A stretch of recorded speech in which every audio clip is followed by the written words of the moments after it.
Hey everybody, what's up? Welcome back to my YouTube channel. My name is Courtney. If you're new here, I talk about astrology, spirituality, all the things going on in my head. And guess what? Vlogs are coming! Yay! Now a flock of geese just flew over my house.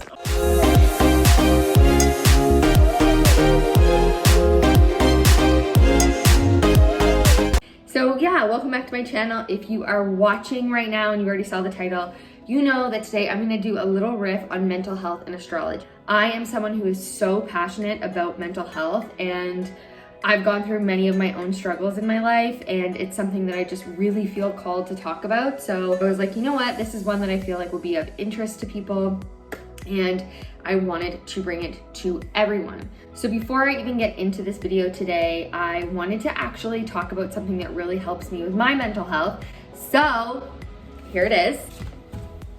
Ta-da! ICERA. So this is CBD oil, and there's different kinds. This one is full spectrum, so it actually has some THC in it. Well, it's raining here in Vancouver, so the lighting is kind of off. How do influencers do this? I have no idea.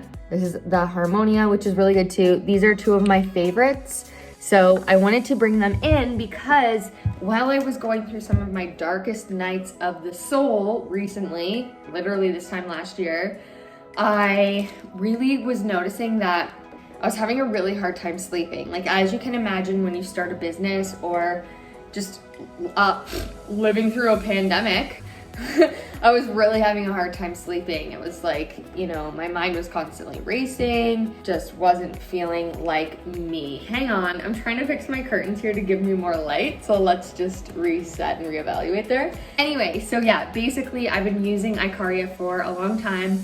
I actually do their social media, but I do have a code. So if you want to grab some of your own, I'll put it down here. It's COURT20, and you receive 20% off your order. And then it is an affiliate link, so I do receive a small commission from if you purchase it. I can't speak highly enough. I literally use the smallest amount of the full spectrum, and it's been helping me wean off of melatonin. And it just helps me like really sink into a super deep sleep, and I cannot recommend it enough. Like, and sleep is such a big thing when it comes to mental health. Like, it's just so important. So anyway, I wanted to share that, but let's get into the video. So obviously we're going to talk about astrology and mental health. How do they correlate? Well, a couple ways. If you're going through a transit, you know, those planets that are on the outside, if you're going through a transit that, you know, is going over specific houses in your astrology chart, you might notice that you have more things coming up around mental health, or certain planets might be affected. So I just wanted to talk about a few. As I'm learning this, I will continue to talk more about it. But one of the main ones I really wanted to discuss was the 12th house. And it's so funny because wow, a flock of geese just flew over my house. It was huge. I digress. Anyway, so I'm actually having a ton of 12th house transits right now, and have been having a lot leading up. And I'm about to have Pluto move over top of my 12th house when it moves into Aquarius. So there's a few ways that you can go with this. The 12th house is really associated with mental health. Can also be in regards to like a spiritual health. So if you're having a spiritual awakening, if you're feeling like a dark night of the soul type of energy, that can be like depression, can really be the 12th house. Because in the 12th house, we really want to like almost like hide and retreat away from the world, because it's a lot of energy, it's a lot of purging, it's a lot of clearing, which means there might be a lot of crying or healing being done with that 12th house. So it can be associated with mental health. Now, the other house that I actually look at when we're looking at health stuff is the 6th house. So their 6th house is like our health and wellness. And it's funny because I actually do see a mental health being part of that, because I don't separate mental and physical health at all. I don't.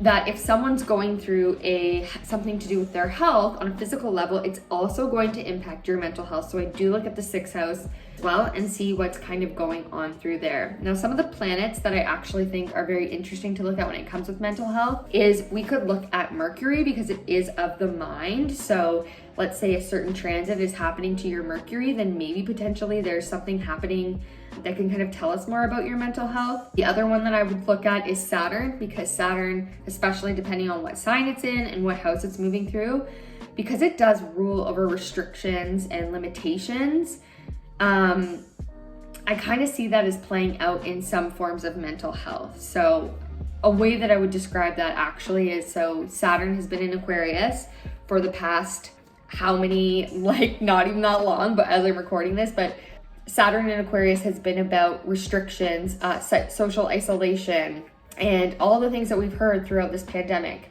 That is enough to put someone's mental health in a big life change or spin, okay? So I just find it super like fascinating that is something that could play out, and we've been seeing such a rise in mental health. The other ones that I would look at is Pluto, especially for millennials because they have Pluto in Scorpio. Pluto and Scorpio generation are here to kind of like talk about the taboo things and everything underneath the rug of like that have been repressed, and feelings and emotions are a big piece of that, which is why so many millennials are like, normalize this, like talk about it, like get it out. And that, to me, it's like that is very, especially with Scorpio, it's like Pluto and Scorpio like generation, it's like you're talking about the psyche, like psychological stuff, and like being brave and like not letting it have power over you. So I kind of see that as being one too. If this, let's say they're not experiencing this mental health themselves, they're here to really talk about it and express it, which is why so many millennials have gone through so much mental health stuff. Capiche? And are finding solutions for that. The other one is Scorpio. The sign of Scorpio really rules deep emotions. And so it feels like it can really go into that like darker type of energy. And I feel like that can actually be associated with a lot of mental health stuff, whether it be like emotional, of course, depression, maybe some forms of like different, like, I don't want to like say for sure, it's not 100%, but there can be other kind of challenges that might present themselves with someone with mental health, whether it be like, what's that one that it's like dissociation, like multiple personalities, or like having these different types of energies connected to them. I feel like that can be, that's like very Pluto and Scorpio actually, but Scorpio is just kind of this like occulty, like different type of energy. So I could see that kind of playing out as well.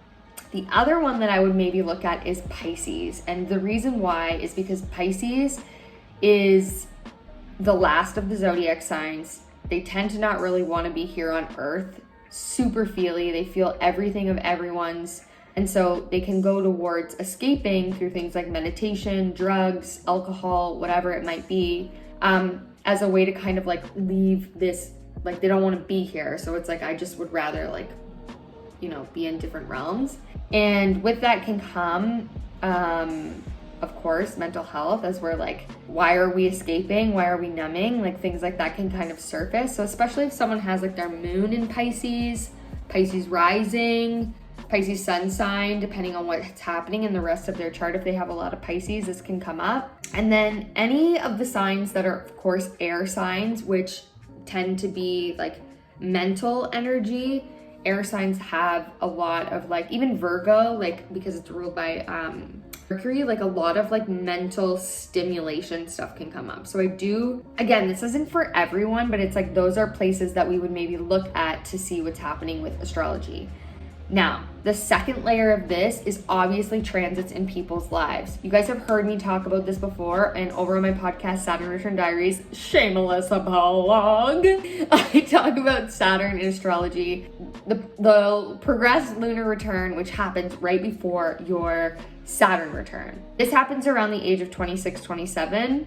And I've associated this actually with like through my learnings and kind of like diving in a bit more. It's like that 27 club.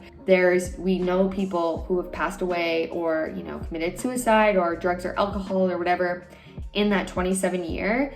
And because the progressed lunar return moon meets up the same moon that you have, it amplifies that energy of what's happening in the subconscious. It needs to come up. What are you working through on an emotional level? So those emotions that come up can really correlate to this like ego death of a sense, or like a renewal. And through that, it's like the death and rebirth process, right? Again, it depends on the sign. It depends on so many things. That pre-Saturn return phase moving into your Saturn return is so life-changing, and it's pretty common, more than not, for people to experience like a bout of depression or some form of like darkness, for lack of a better term, during those years, because you're literally becoming someone new post Saturn return. So those are like a few of the things that I actually see when it comes to mental health and astrology. And of course, there are so many more, but I wanted to talk about this because I think it's so important. And the more that I learn about this, I will continue to share with you guys. Last but not least, I just want to say, I want to show this shirt again. So this is my favorite top. I love the color, from Blueberry Moon, and it's the Speak Up for Lee top. And it says on it, "We're all just walking each other home" by Ram Dass, and it's from Blueberry Moon. So if anyone wants to get it, it's like such a, and on the back it says Human Connection Junkie. I've showed it all before, but I freaking love this top. So I wanted to share that with you guys, and I really hope that helps understand a little bit more. If you are someone who's going through any mental health struggles, or you're feeling like you're really experiencing this darkness, there are places that we can actually look to see what's happening in your chart. And the beauty of astrology is you can see on the chart that this isn't going to last forever. It's a phase, it's a cycle, and depending on what planets are at play, we can say, okay, like how long might this come up? Or this person's having a 12th house transit right now, they're getting ready to be renewed, moving into that first house. So like, what does that mean? How long is that gonna last? So if you wanna book a reading and you wanna look into this in this sense, definitely hit the link in the below and book yourself a reading. I am more than happy to help you with this. Again, I am such a mental health advocate, and I just want everyone to know that mental health is the exact same as your physical health. One is not more important than the other, and we really need to bring more awareness to mental health through different ways and just keep talking about it. So I hope this helps you, and let me know in the comments below if you have any questions. I will get back to you. Love you all so much. Thank you for being here, and I will see you in my next video. Don't forget, go live your dreams. Bye.